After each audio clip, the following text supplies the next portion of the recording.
They said I was dead, while I was bleeding in some godforsaken wasteland, far from home. My wife, the woman I once trusted above all else, was already crafting my obituary. She didn't even wait for the body. The military couldn't recover me for months. Missing in action. Presumed dead. It was the perfect storm for her. Back home, she played the grieving widow, held my son close, cried crocodile tears in front of friends, neighbors, anyone who would listen. She spun her performance so well that even my own boy thought I was gone for good.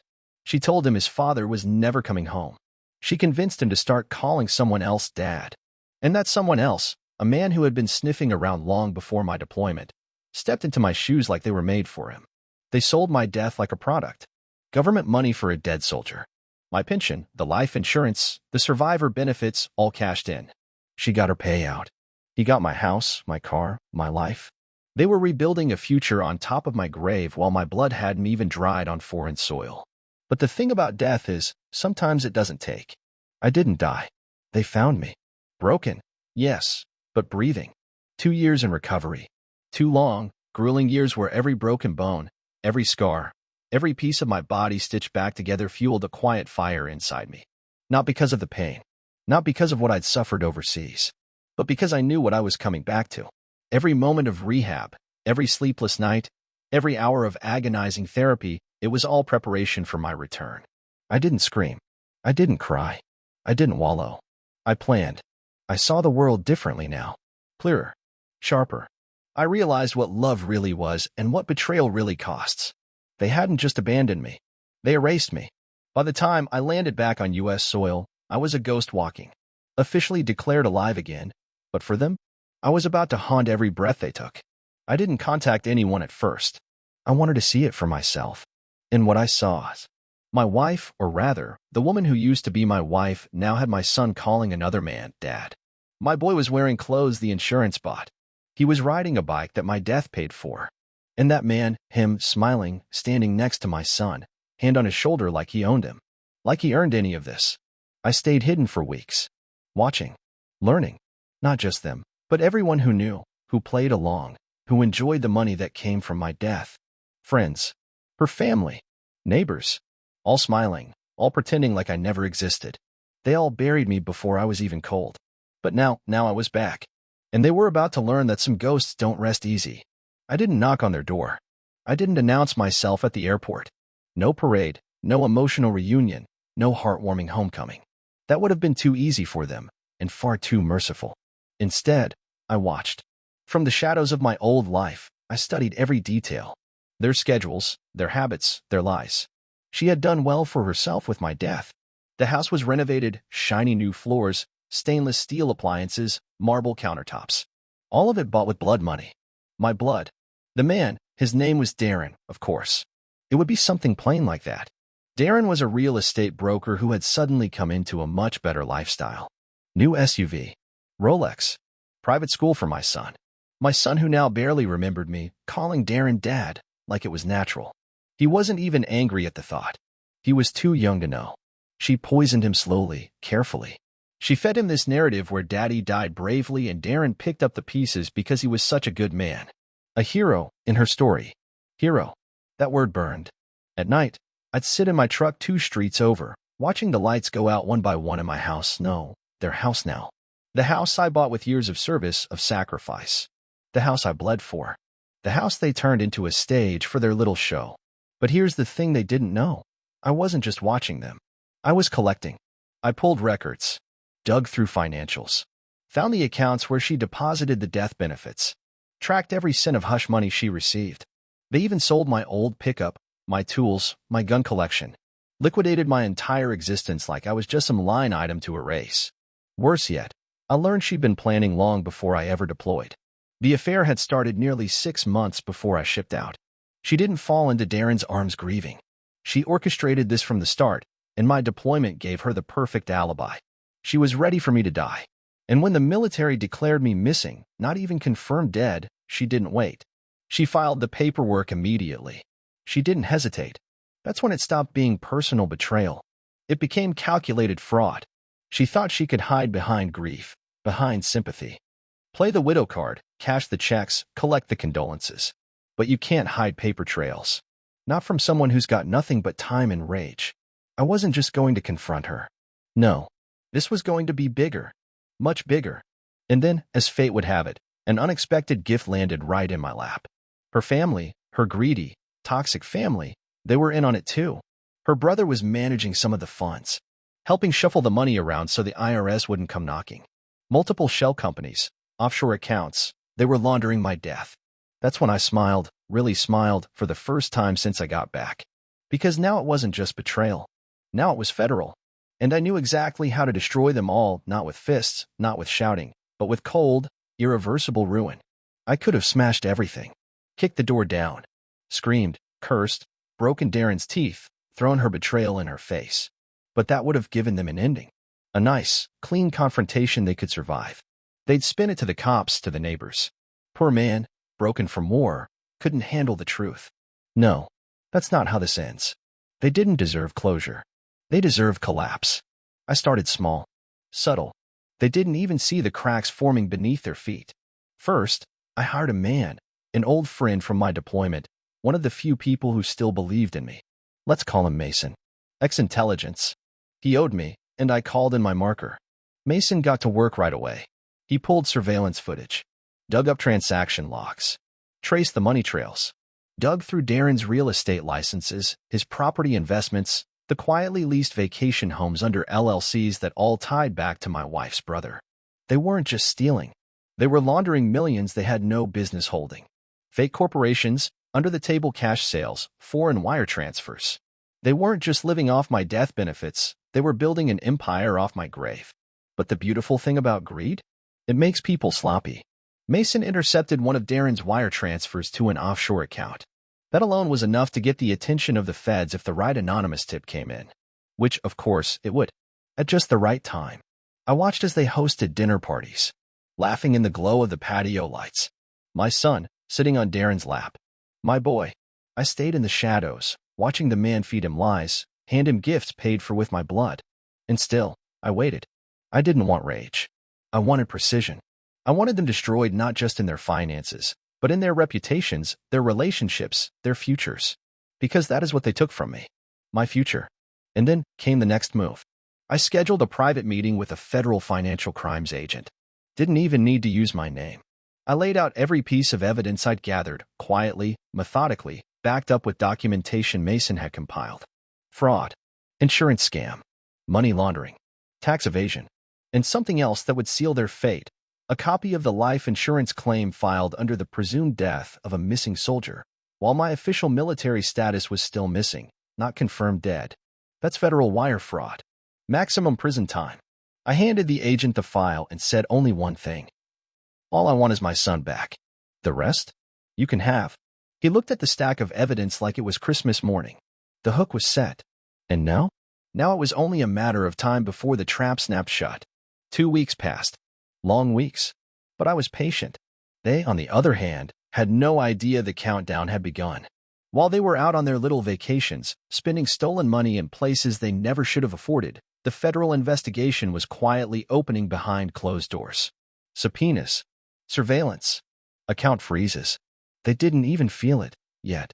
I kept watching. Waiting. And while I waited, I made my final preparations. I rented a small apartment under a different name 2 towns over. Plain, quiet, nothing fancy. Close enough that I could keep eyes on them. Far enough that I stayed invisible. The only thing that mattered to me now was my son. My boy. He was growing up thinking another man was his father. Sitting at the breakfast table with my wife and her lover, playing house like nothing ever happened. But you see, betrayal like that, it has a smell. And that house reeked of it. I watched Darren one morning as he loaded my boy into the SUV. He kissed my wife on the cheek, like he owned her. Like he owned everything. A flash of rage burned in my chest. But I shoved it down. Not yet. I needed my son to see the truth. And for that, everything had to come crashing down at once. The kind of collapse you don't crawl out of. The kind that leaves a permanent crater where your old life used to be. And then one day, it started. Mason called me. His voice low, steady. It's happening. The feds were ready. They had built their case quietly, with enough evidence to bury them. Search warrants had been signed. They were waiting for the perfect moment, and I gave them the moment. You see, they were throwing a charity gala that weekend. All of them would be there. Darren, my wife, her family, even my son, paraded out for photo ops like a trophy. That's where the hammer would fall. It was perfect, public, humiliating, inescapable. And while they were standing there, smiling for cameras, wearing designer clothes paid for with stolen money, the federal agents would walk in. I would be watching. Not from behind bars. Not from some cold distance. No, I'd be there in the room. And when it happened, when the cuffs clicked shut, when the headlines ran with their names splashed across every screen, that's when I would step out of the shadows. That's when my son would finally see the truth. That his father didn't die. His father was alive. And the people who betrayed him? They were finished. The night of the gala was poetic. A five-star hotel ballroom. Crystal chandeliers. Waiters weaving through crowds carrying trays of champagne. The elite of the city laughing under chandeliers, toasting to wealth built on the bones of others. Built on my grave. My wife wore a silver gown. She looked radiant, I'll give her that. The same manipulative charm that once fooled me was now on full display, as she clung to Darren's arm like a trophy wife. I stood near the entrance, dressed in a dark tailored suit, blending into the crowd like any other guest. No one recognized me. The beard helped. The weight loss. The hollowed eyes. But if she had looked long enough, if she had dared to truly look, she would have seen me. The man she tried to erase. Darren was schmoozing some city councilmen about a new development deal. Of course, it was shady. Every deal he made had my death financing it. And my son, my boy, he stood nearby in a tiny suit, looking uncomfortable, bored, like any kid forced into adult games. I watched him closely, memorizing every inch of his face. The way he rubbed his left ear when he was nervous, he got that from me. He didn't know I was only a few yards away. But soon he would. I had given the agents the timing they needed. 10 minutes after the mayor's speech. That was the cue. And then, it began. The double doors burst open. 6 agents entered like wolves. No hesitation. 2 moved straight toward Darren. Another 3 fanned out to intercept my wife, her brother, and her father. The last one? He took the microphone. Ladies and gentlemen, federal investigation. Everyone remained calm. This is an active seizure. The gasps were immediate. Glasses dropped. Conversations cut to panicked whispers. The music stopped mid-note. I watched as Darren's face turned sheet white. His confidence evaporated like smoke.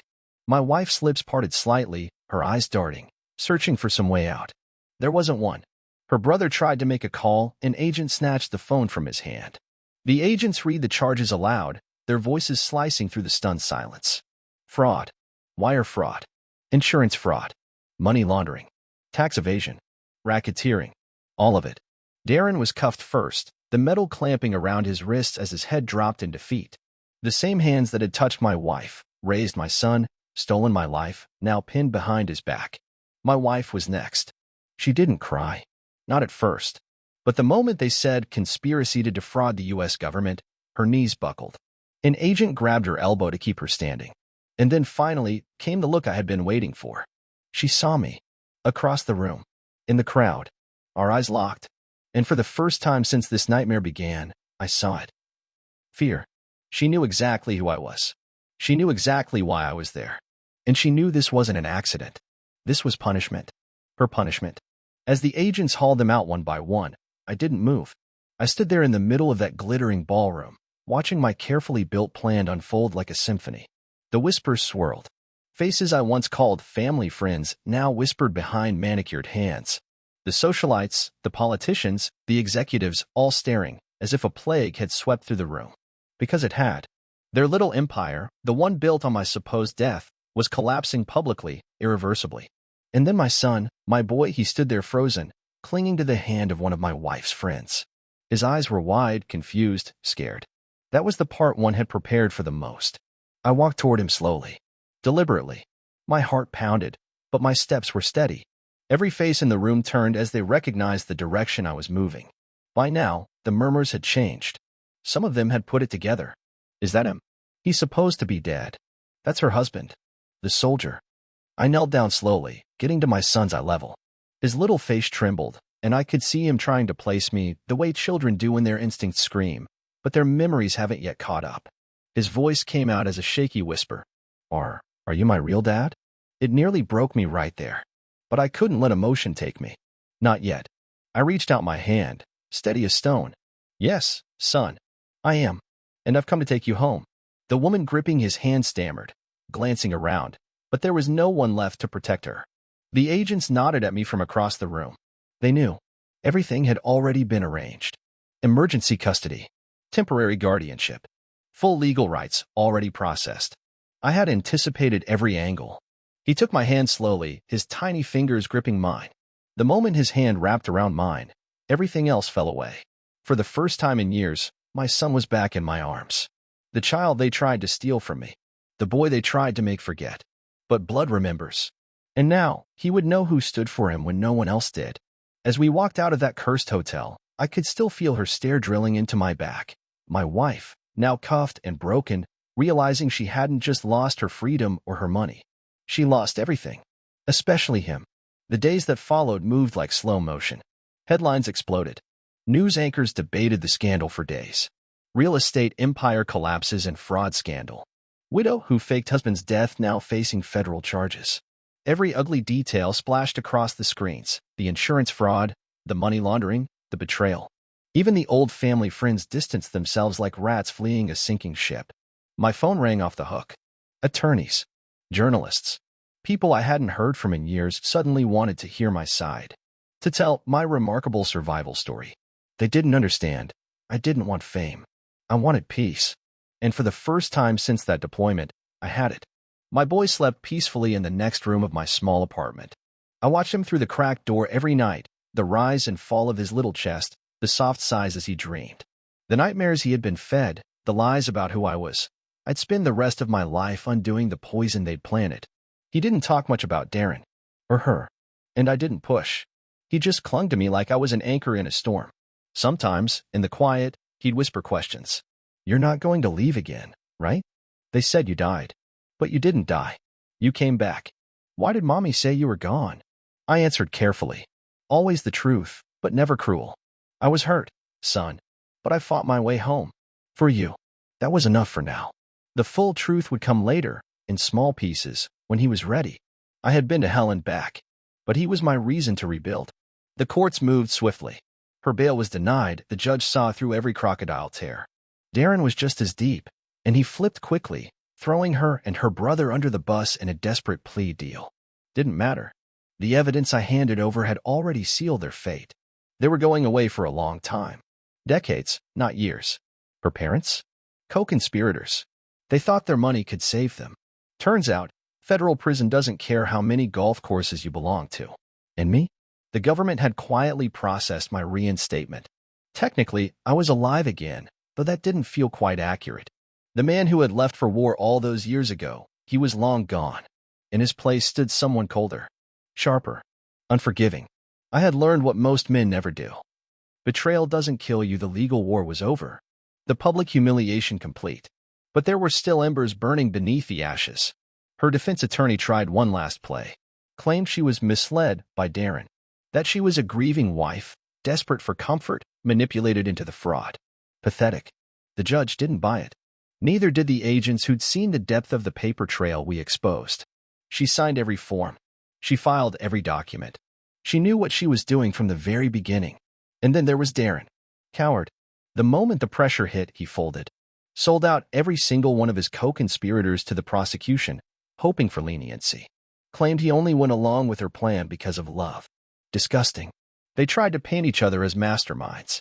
Pointing fingers. Throwing accusations. None of it mattered. They were both going to prison. The only question left was how long. But I wasn't done. Not quite yet. Because behind all of them, behind the fraud and the schemes, sat the bank accounts. The stolen money.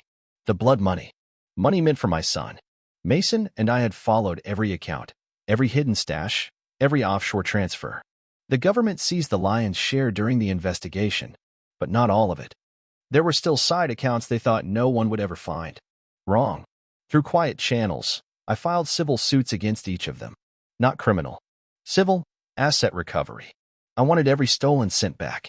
The beauty of civil court? There's no pleading the fifth. I watched their lawyers squirm as we laid out every hidden account, every dummy LLC, every secret wire transfer. Their little empire of lies shredded, one exhibit at a time. Her parents? Liquidated. Their real estate holdings, their stocks, their trust funds gone. Darren? Bankrupt. Her brother? Same fate. And her? She sat in court shackled, forced to watch as every dollar was stripped away. All that money she built her new life on, drained back into my son's future. I wasn't after revenge anymore. This was justice. My son would never want for anything. His education, his future, secured with the very funds they tried to steal. And they? They would rot behind bars, penniless. I didn't need to lift a finger. The system they tried to cheat was now devouring them. Poetic. The world moved on, as it always does. News cycles shifted. Politicians found new scandals to chew on. The headlines faded from the front page. But for the people who betrayed me, time didn't heal anything. It only stretched their punishment longer. Her parents' estate was sold off piece by piece. Their country club friends abandoned them like cockroaches fleeing light. The whispers never stopped. The scandal had stained their name permanently, and nothing stains like public disgrace tied to federal charges. Her brother ended up in a state facility after he couldn't afford private counsel anymore. Bankrupt, disgraced, and utterly alone. Darren? Last I heard, the plea deal spared him from maximum time, but not by much.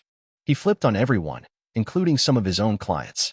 Now he spends his days locked up, wearing orange, scrubbing floors for pennies, and praying no one inside remembers who he used to be. And her? She sits behind concrete walls, stripped of her designer clothes, her jewelry, her fake smiles. Gone are the lavish vacations, the charity galas, the wine tastings with people who pretended to admire her. Now she spends 23 hours a day inside a small concrete box with nothing but her guilt. But I didn't visit her. Not once. She wrote me letters, at first. Long, desperate letters filled with half apologies, twisted justifications, crocodile tears printed on cheap prison paper. She wanted to explain. Wanted me to forgive. Wanted me to forget. I never responded. She deserved silence. That was her final sentence. I wanted her to sit in that cell for the rest of her life and wonder what I was thinking. To imagine the face of the man she buried alive, now walking free, while her world rotted around her.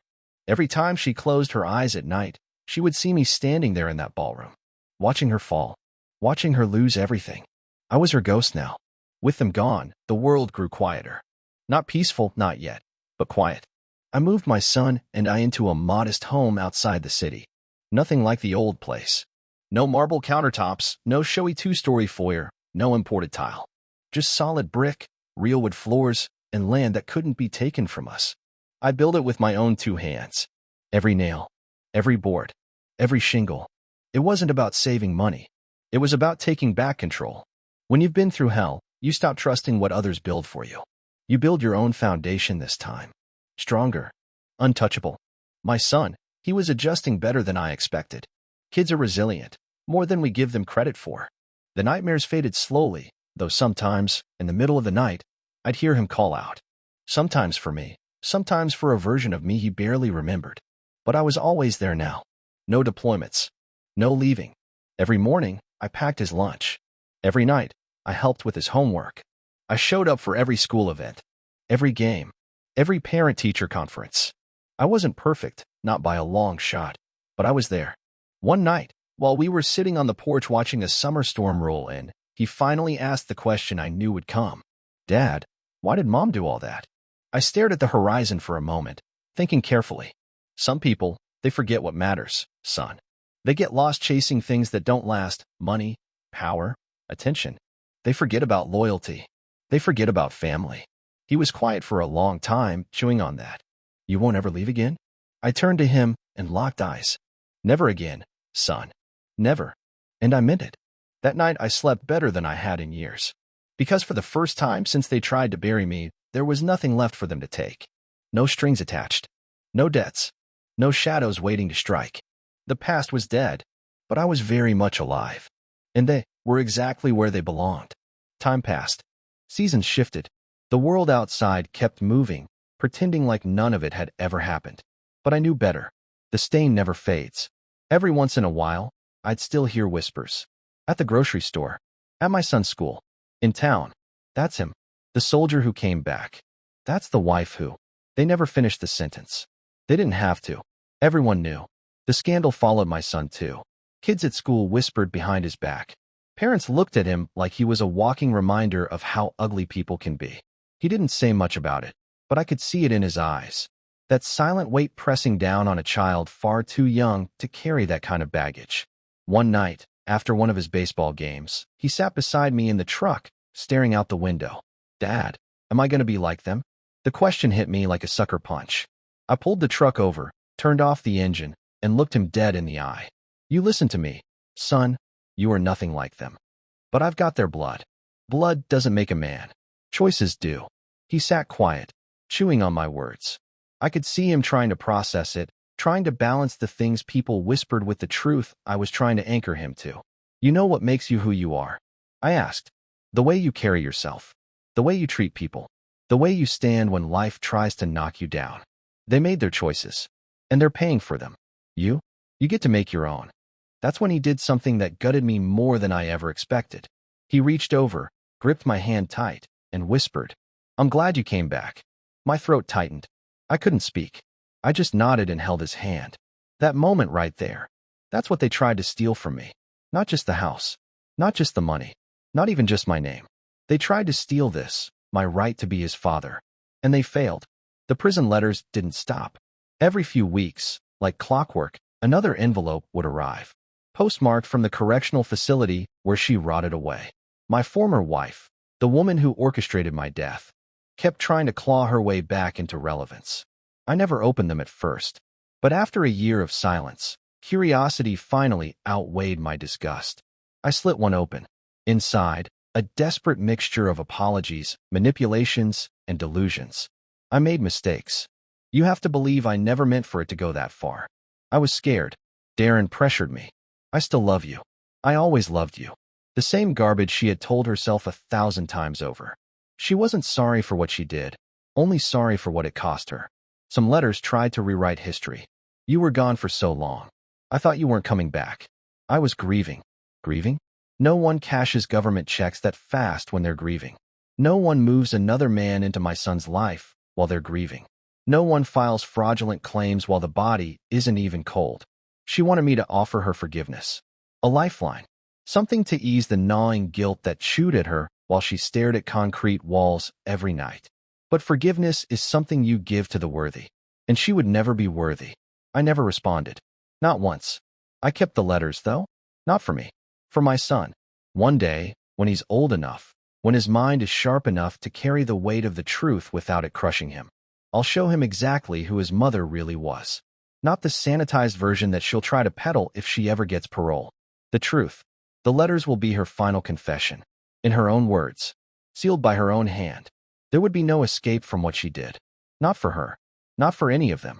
About 2 years after the trial, I got the call. The prison counselor left a message on my voicemail. Polite. Measured. She's requested to see you. She's listed you as her emergency contact. Emergency contact. The irony of it almost made me laugh. After all she had done, after orchestrating my funeral while I was still breathing, after replacing me like I was some broken appliance. Now, suddenly, I was her lifeline. I didn't return the call. I didn't even consider it. But it ate at me, quietly. Not because I wanted to see her, not even close, but because of what it told me about her state of mind. The walls were closing in. Her life sentence wasn't just the years behind bars. It was knowing that I existed outside those walls. That I was raising our son without her. That I rebuilt everything she tried to destroy. And she was rotting in a concrete box. Alone. Months later, another letter came. Thicker this time. Like she had emptied whatever was left of her soul onto the pages. I read only the first few lines. I see you in my dreams. Sometimes I wake up thinking you're still here beside me. I miss our son. Please let me see him. Please. Just once. And there it was. The real reason behind every desperate letter, every fake apology. She didn't miss me. She missed control. She missed the ability to shape my son's mind, the same way she once shaped mine. She wanted access. A thread she could pull to try and worm her way back into his life. And I made my decision that night. No, there would be no visit. No prison phone call. No carefully orchestrated reunion where she could cry for the cameras, play the victim, rewrite history. She chose her path. She buried herself. And now she would sit in that silence. My son's birthday came. The first one that truly belonged to just us. No staged photo ops. No fake family dinners. No stolen smiles. Just him and me, father and son. the way it was supposed to be before she tore it all apart. I kept it simple. He didn't need big, flashy gifts. He just needed presence, stability. A father who showed up every single time. No lies. No false promises. No disappearing act. We went fishing that morning. Caught nothing worth bragging about. Didn't matter. He laughed. That was enough. In the afternoon, we built a campfire in the backyard and roasted marshmallows.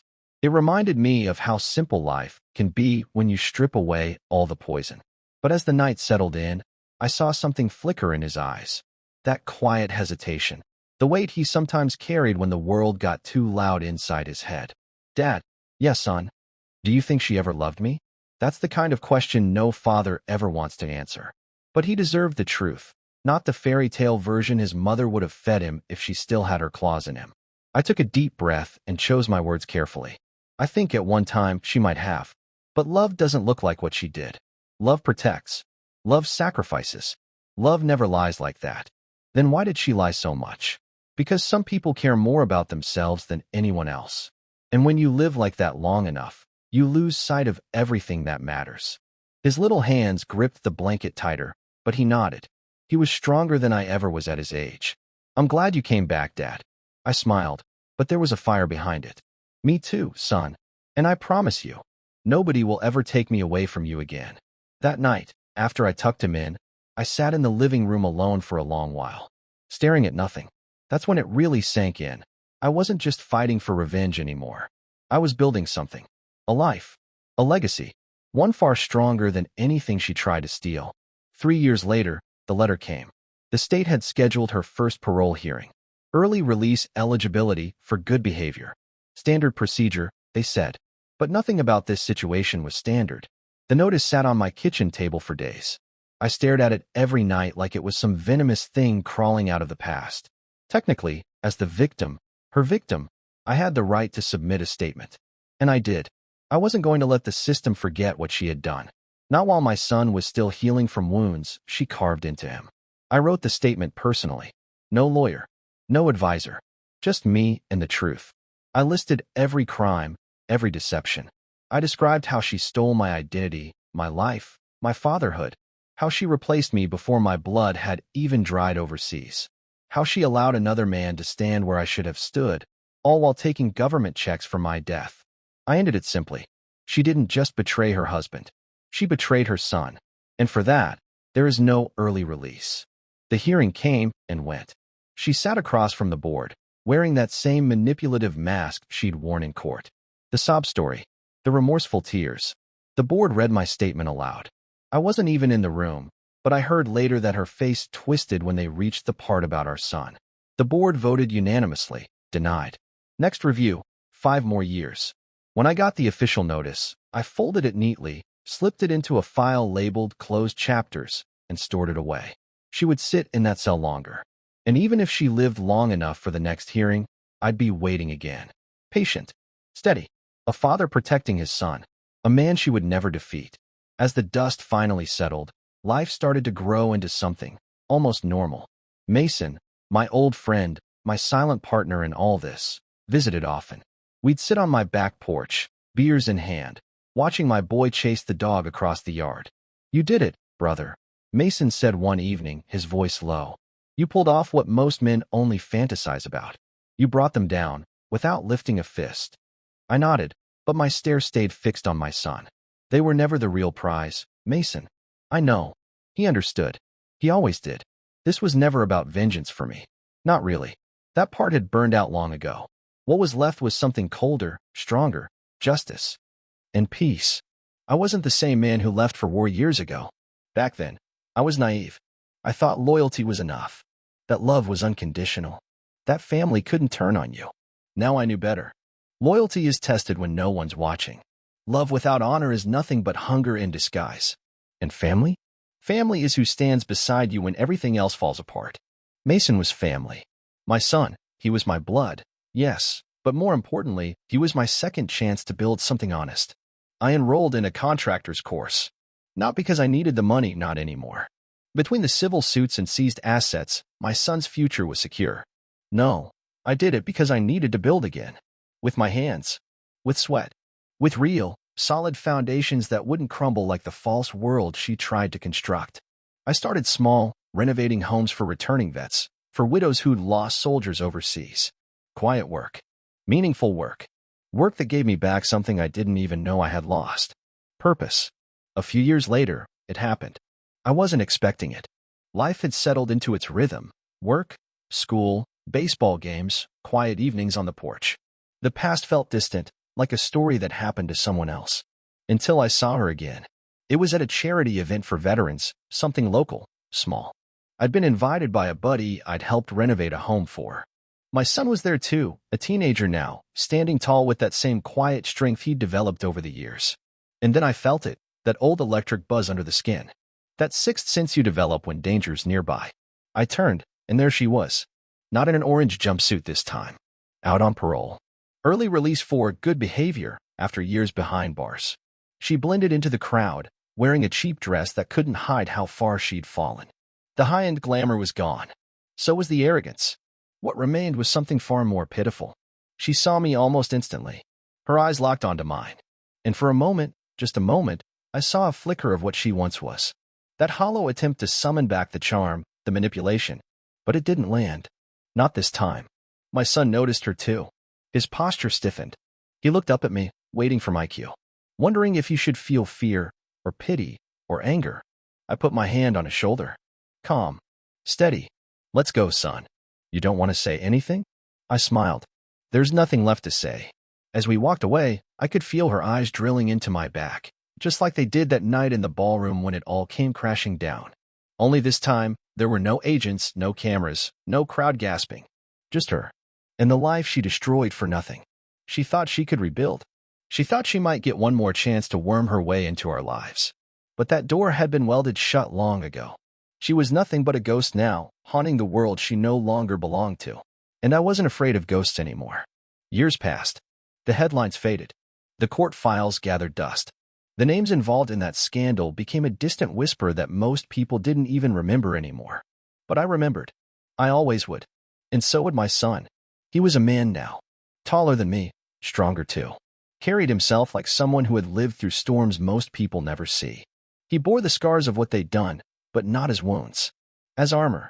One evening, sitting on the back porch, he finally asked the question I'd known was coming for years. Dad, you ever regret not taking it further? He didn't have to say what it was. I knew. He meant the part one never allowed myself to indulge in. The part that would have been easy and satisfying to step into. Violence. Revenge by hand, not by strategy. I took a slow sip of my coffee and shook my head. No, son. I don't. Even after everything she did? Especially after everything she did. He furrowed his brow, trying to understand. Because if I'd taken that path, I said, they would have went a different way. They stole years from us. Stole your childhood. They tried to turn me into a ghost. But I didn't let them turn me into a monster. They lost everything. And we built something they never could. He nodded, but I saw the quiet storm behind his eyes. The same fire that once burned in me. You're stronger than I was at your age, I added. But don't ever carry hate longer than you need to. Hate's a heavy load.